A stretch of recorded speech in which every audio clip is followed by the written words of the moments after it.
Today we're gonna change the Vetus seal on the back here. It's a prop shaft seal, and I'm gonna show you how to do this. First, gonna take off these bolts. It's the easiest if you put it in gear, so you can spin these bolts. Otherwise, it's gonna be pretty hard to keep it there. So I'm gonna do that now.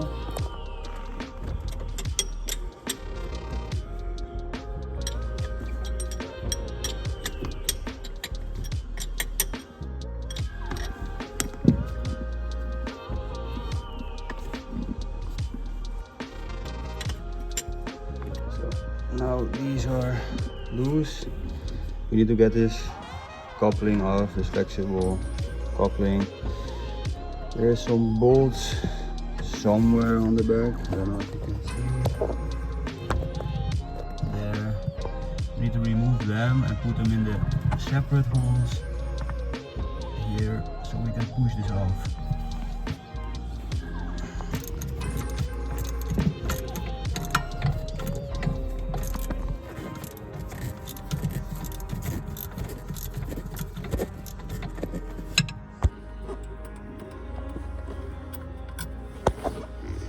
Bolts like these. So you just turn this bolt in with a wrench because my ratchet will not fit here. And you just turn and turn till it comes off.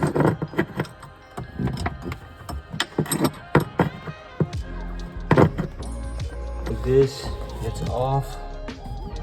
Now you can remove these bolts and get the coupling out of the way. So I'm gonna do that.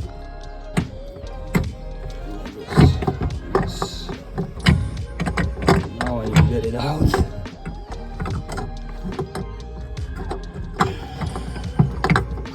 Already on the max, which is pretty shit. So what we did is took this anode off with this bolt that was in it. Now I can slide it more back. So I removed the prop nut on the back, and it came off, but it was really tight actually to get this off. It took me like 2 minutes to wiggle and maybe even 5 minutes to wiggle it and get it off. Now this is the last part to come off. Oh, actually, I only need this. There it is. This comes into here, that's the thing. Oh, actually, all the way around. This is the thing that we used also to break this thing free. It sits like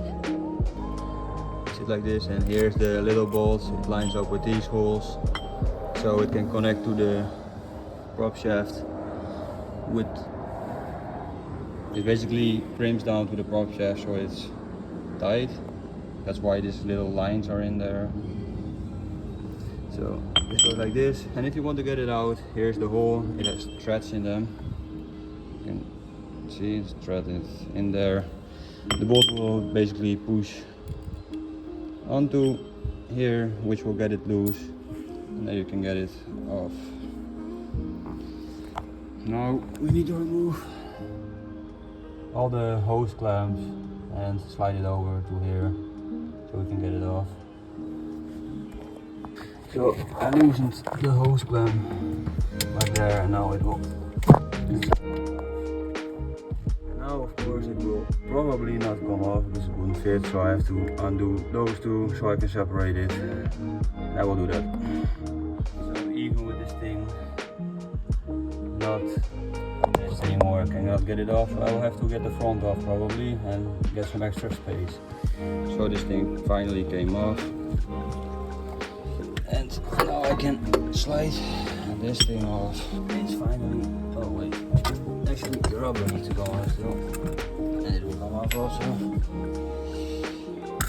So I put the seal there, tighten the hose clamps. Now I'm gonna place the coupling again, align the engine.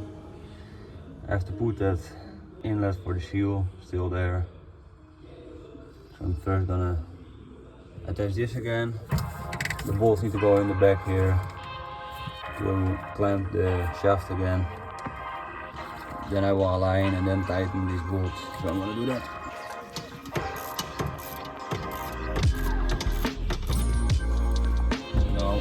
tightened these bolts in the back here.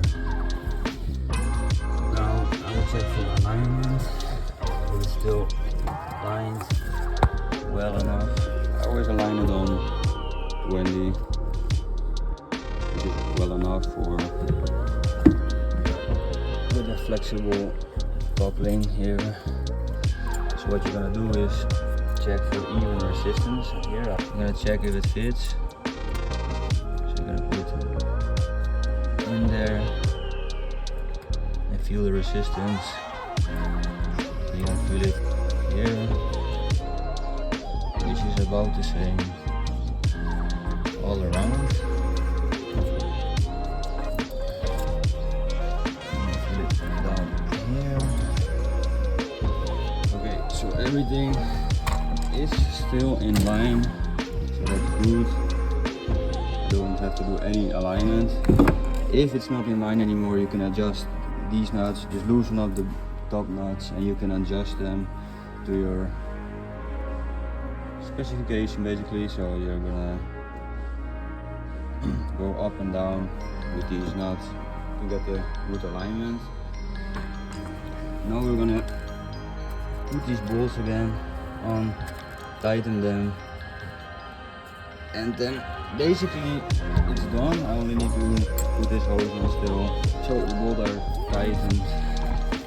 I can just spin it freely. Now it's actually normally time to, I need to place back the nuts on the prop shaft and things like that. But, so I put everything on after the hose. I need to put some grease on top of here and then tighten the